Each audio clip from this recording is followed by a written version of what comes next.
క్రీస్తునందు ప్రియ సహోదరి సహోదరులారా, మన ప్రభువును రక్షకుడైన యేసయ్య నామమున మీ అందరికీ ఉదయకాల శుభాలు తెలియజేస్తూ ఉన్నాను.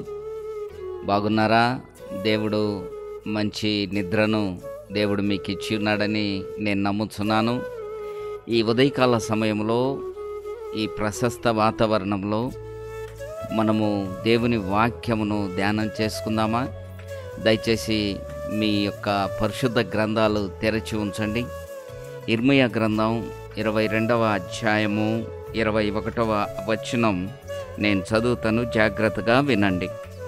నీ క్షేమకాలములో నీతో మాట్లాడితిని గాని నేను విననని నీ వంటివి.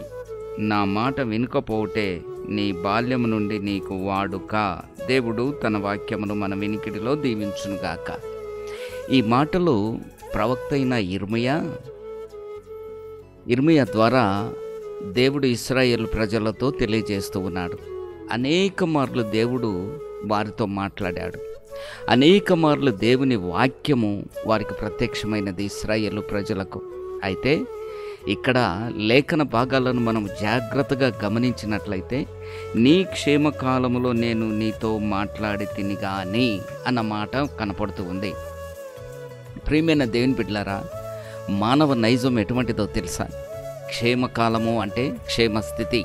దేవుడు నీకు మంచి ఉద్యోగాన్ని ఇచ్చి, నీ వ్యాపారాన్ని దీవించి, నీ ఉద్యోగాన్ని దీవించి, నీ కుటుంబాన్ని దీవించి, నీ పిల్లలను దీవించి సమృద్ధి అయిన ఆశీర్వాదంలో ఉన్నప్పుడు, నీ క్షేమస్థితిలో ఉన్నప్పుడు కొన్నిసార్లు దేవుని మాట నీవు వినకపోవచ్చు.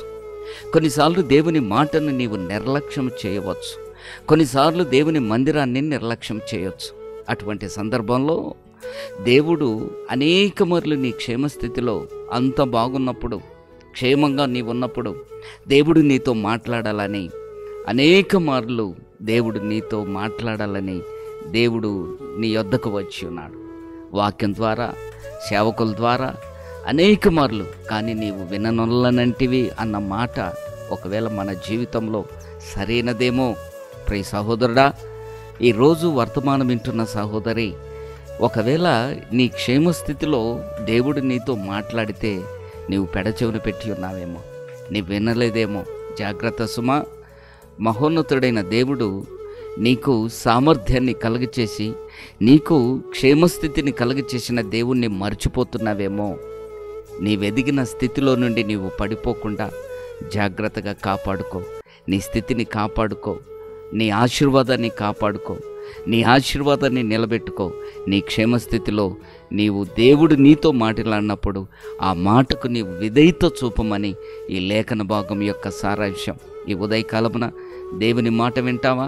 నీ క్షేమస్థితిలో, నీకు సమృద్ధి అయిన స్థితిలో దేవుడు నీతో మాట్లాడినప్పుడు ఆ మాటను నీవు వినగలిగితే, ఆ మాటకు విధేయత చూపితే దేవుడు నిన్ను ఆశీర్వదిస్తాడు. నీ స్థితిని నిలబెడతాడు. నీ స్థితిని స్థిరపరుస్తాడు. అట్టి కృప దేవుడు నీకు అనుగ్రహించునుగాక. తలలు వంచండి, ప్రార్థన చేస్తాను. పరిశుద్ధుడా, మహోన్నతుడవైన దేవా, ఈ ఉదయకాల సమయంలో అవును ప్రభువా, మాతో మాట్లాడిన గొప్ప తండ్రి, మా క్షేమస్థితిలో నిన్ను మర్చిపోయే పరిస్థితులు మా జీవితంలో అనేకములు ఉన్నాయి నాయన.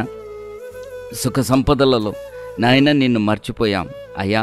నీవు మాతో మాట్లాడుతున్న గొప్ప తండ్రి, క్షేమస్థితిలో మమ్మల్ని పడిపోకుండా అయ్యా నీ వాక్యం మమ్మల్ని నిలబెడుతుందని, నీ వాక్యం మమ్మల్ని నాయన స్థిరపరుస్తుందని, నీ మాటను మేము వింటే మా జీవితాలను స్థిరపరుచుకుంటామని ఈ సమయమున మీరు మాతో మాట్లాడిన విధానాన్ని బట్టి వందనాలు చెల్లిస్తూ నజరేయుడైన యేసయ్య నామమున అడుగుచున్నాము తండ్రి. Amen, amen. God bless you. ప్రభు నిన్ను దీవించునుగాక. ఆమెన్.